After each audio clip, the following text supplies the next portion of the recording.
Naglipa na rin ngayon ang iba't ibang klase ng online lending apps sa ating bansa. Apart from banks and traditional non-bank financial institutions, these mobile apps or fintech platforms provide a lifeline for unbanked Filipinos with just the click of the mobile phone.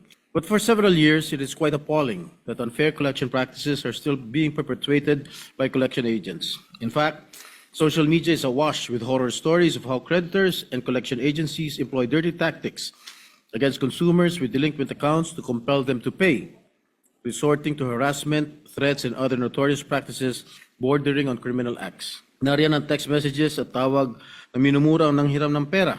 Nariyan din na may magpupunta sa bahay at tatakutin ng nag-loan na kukunin ng mga gamit dito sa bahay kapalit ng inutang na pera. At meron din pagkakataon na sinasabi sa nag-loan na di umano'y ay may kasong inahain na sa korte at may court order na laban sa nag-loan.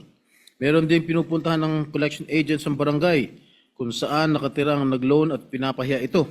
At ang pinakamasaklap, ang pagtawag ng collection agent sa employer ng borrower para pahiyain ito. Pati na rin sa mga kakilala ng borrower na wala namang kinalaman sa transaksyon. These practices are highly deplorable and these must be stopped. And it is time for the Senate to step up and protect our consumers against these unfair practices. Thank you, Mr. President.